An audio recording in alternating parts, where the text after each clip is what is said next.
Guys, welcome to my channel. तो आज हम करने वाले हैं the rise of nationalism in Europe के पार्ट 3 अपलोड कर दिया। ये पार्ट 4 है आपका। तो आज हम देखेंगे अ न्यू कंजर्वेशन आफ्टर 1815। मतलब 1815 के बाद क्या हुआ। हाँ, जहाँ तक कि हमें याद है कि हमने फ्रेंच रिवोल्यूशन में पढ़ा था कि 1815 में तो कुछ हुआ था, कोई हार गया था। बताइए कौन हारा था? जी हाँ, आपको सही याद आ रहा है कि 1815 में नेपोलियन बोनापार्टे हारा था। ठीक है, बोनापार्टे। अब ये तो पता है, तो ये बता दो कि कौन से बैटल में हारा था, कौन से युद्ध में? बैटल ऑफ वाटरलू का युद्ध था, वहां ये हार चुका था। ठीक है, 1815 में ही हारा था, इतना तो सबको पता है, बैटल ऑफ वाटरलू। ठीक है, नो प्रॉब्लम, यहाँ तक क्लियर है। हारा था, और इसको हराए कौन सी कंट्री ने था? ये तो वाटरलू के युद्ध में हारा था, और इसको हराने के पीछे इनका काम था। ब्रिटेन, प्रूशिया, एक हमारा महान रशिया, ठीक है, रशिया, और एक फोर्थ है हमारा ऑस्ट्रिया। इन चारों की करतूतों की वजह से ये हारा।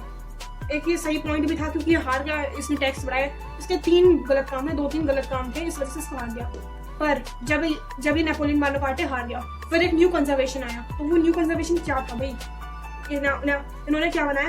इन्होंने कहा कि अब हमें जो भी नेशनलिज्म की फीलिंग थी, आज मुझे बहुत गुस्सा आ रहा है, पता नहीं क्यों, इनकी वजह से आ रहा है कि ये देखो, नेशनलिज्म की जितनी भी फीलिंग थी वो पूरे यूरोप में फैल चुकी थी। भाई बढ़िया से सबने कहा था कि हाँ, नेशनलिज्म चाहिए हमें, राइट टू इक्वालिटी मिल गई थी, लोग अपने रिप्रेजेंटेटिव्स को खुद चुन सकते थे। भाई नहीं, जैसे ही ये हारा नेपोलियन, फिर तो दुख की घड़ियां शुरुआत हो गई, पूरे यूरोप का बेड़ा गर्क हो गया।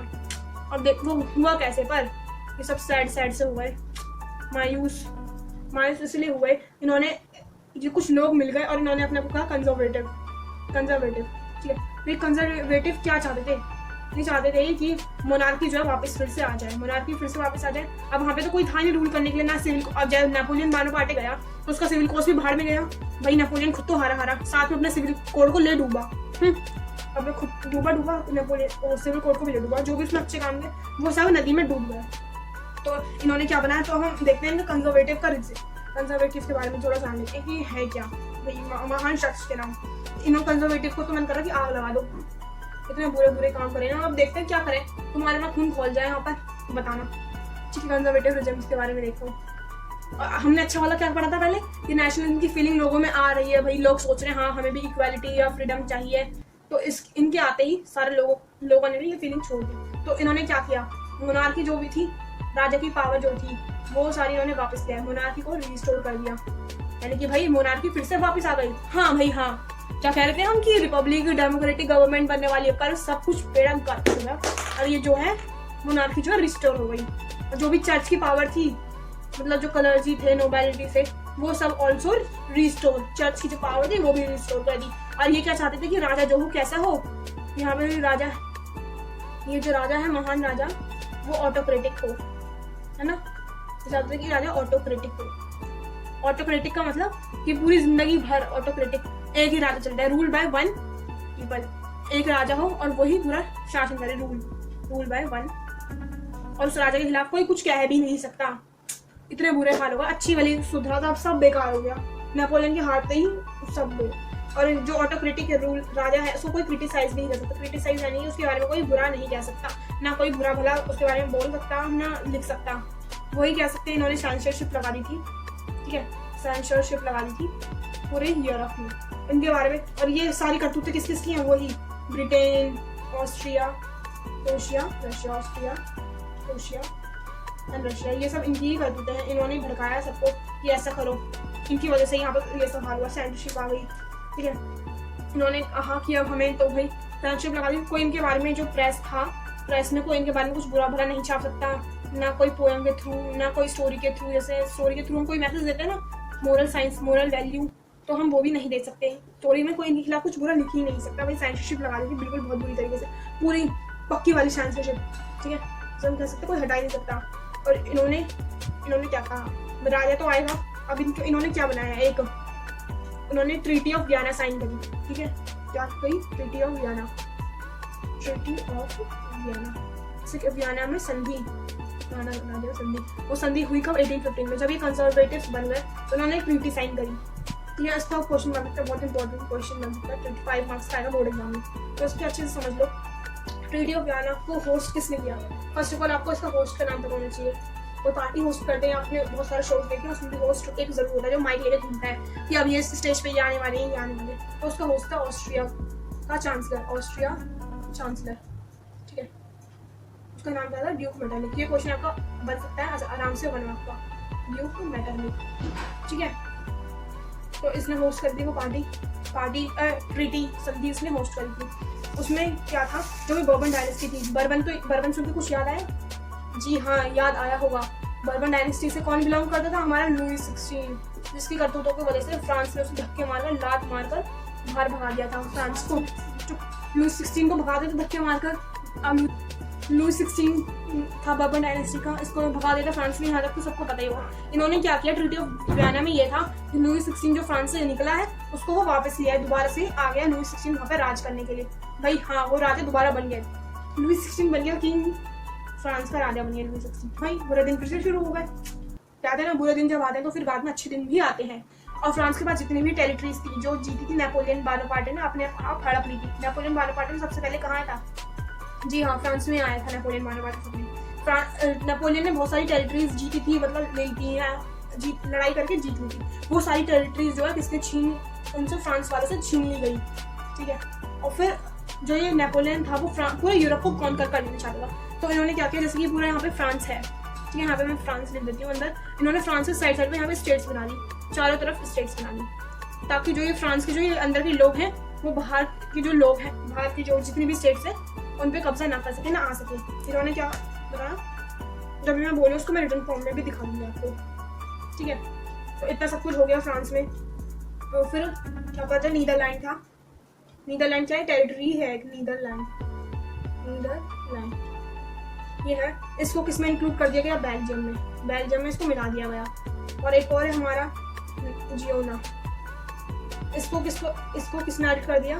पिडामोंट, साउथ पिडामोंट में, और इसको नॉर्थ में। तो ये टेरिटरीज तो इनमें मिल चुकी है, नीदरलैंड बेल्जियम में मिल गई, जियोना पिडामोंट में मिल गई साउथ में, ठीक है। इतना तो हो गया काम तमाम।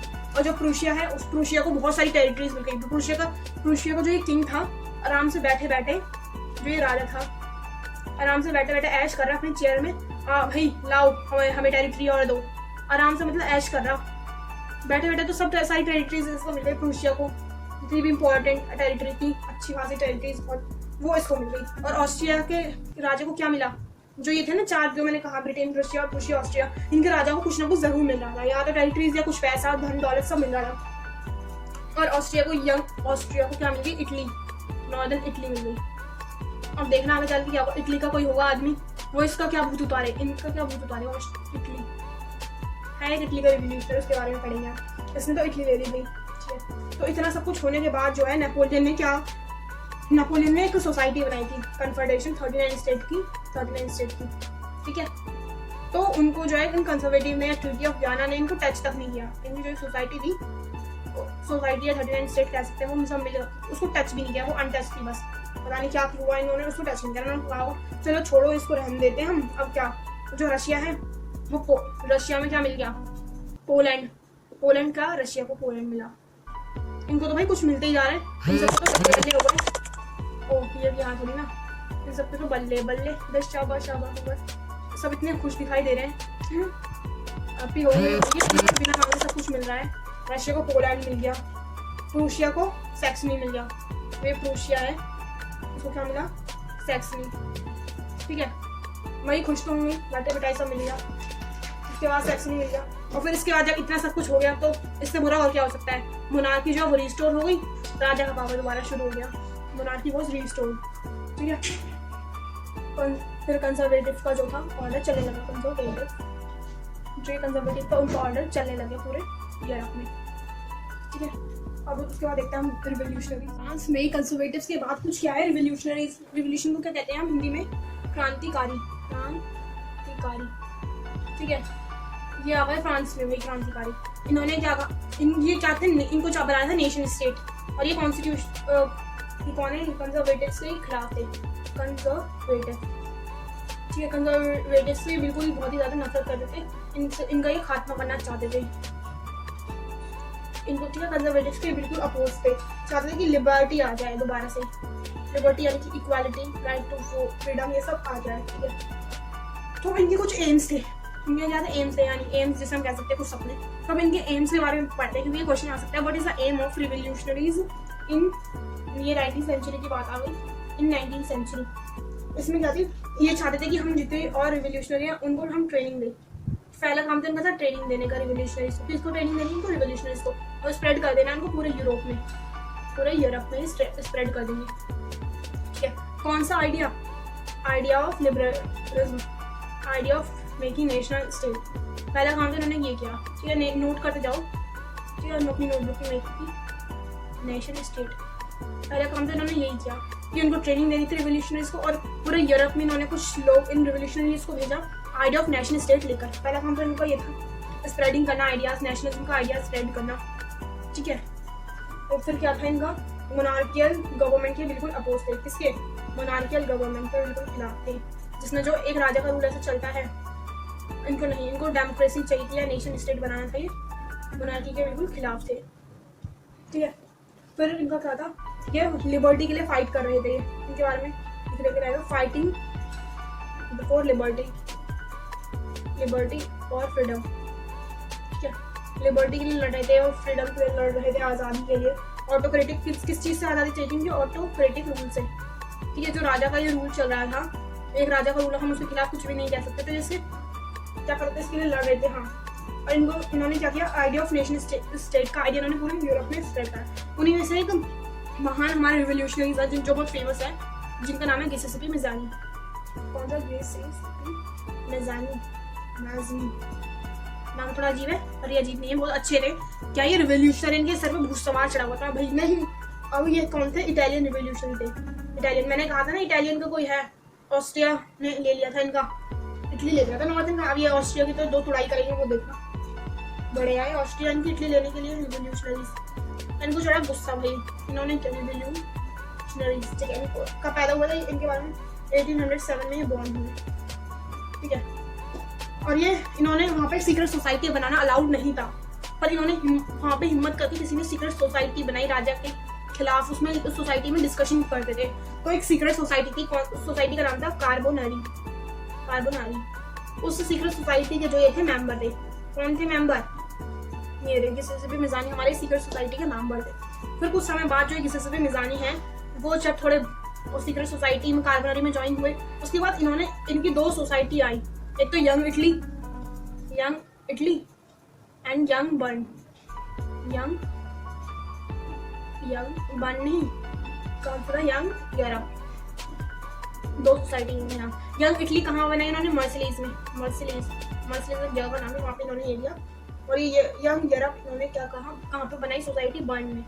तो क्वेश्चन आ सकता है, name the two society that was formed by Giuseppe Mazzini. Giuseppe Mazzini ने क्या दो सोसाइटी को फॉर्म किया। ठीक है, कौन कौन सी थी वो दो बता दी मैंने, young Italy, young Europe.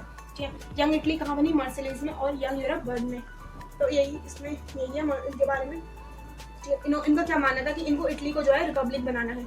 Italy क्या, पूरे यूरोप को इनको रिपब्लिक बनाना है। फर्स्ट ऑफ ऑल तो इनका काम जहाँ ये रहते हैं उसको रिपब्लिक बनाएंगे, फिर पूरे यूरोप में तो तभी चाहिए, पहले इटली को बनाएंगे। इन्होंने ड्यूक मेटरनिक, जो कि मैंने बताया था होस्ट करते हैं, ड्यूक मेटरनिक था एक, वो होस्ट करा था जिसने मेटरनिक इसने जो होस्ट करी थी ट्रीटी ऑफ वियना। इसको क्या कहा है? ये आ सकता है कि गिसेसिपी मिज़ानी ने ड्यूक मेटरनिक को क्या कहा है? The most dangerous. क्या कहा आप? बिल्कुल, the most dangerous enemy of our social order। जो हमारा सबसे बड़ा दुश्मन है ड्यूक मेटरनिक, क्योंकि ट्रीटी ऑफ वियना इसके ही थ्रू इसने ही साइन करवाई ट्रीटी ऑफ वियना। अगर ये चाहता था रोक सकता था, पर इसने नहीं रोका। इसने अपने आंखों के सामने वो ट्रीटी ऑफ वियना साइन होते हुए देख ली, तो इसलिए ये सबसे बड़ा दोषी है। इसका गिसेसिपी मिज़ानी के तो है ही, और जितने भी सोशल ऑर्डर हैं रिपब्लिक बनाने, इनको क्या रिपब्लिक बनाना था। और ये दुश्मन है ड्यूक मेटरनिक, इन्होंने इसको दुश्मन कहा है। तो आज की वीडियो में सिर्फ इतना ही। हमने पार्ट 4 जाना कि कैसे जो हुआ था, मतलब बदल गया था फ्रांस नेशन स्टेट में, पर कुछ लोग आए कंजर्वेटिव्स ने, उन्होंने पूरा धच्चियाँ उड़ा दी। ठीक है, फिर उसके बाद कुछ रिवोल्यूशनरीज आए। तो जब भी कुछ मतलब कुछ बुरा होता है, उसके बाद कुछ अच्छा भी होता है। ठीक है, ऐसे ही लाइफ में हमें अपनी हिम्मत नहीं हारनी चाहिए, हिम्मत बढ़ के रखिए।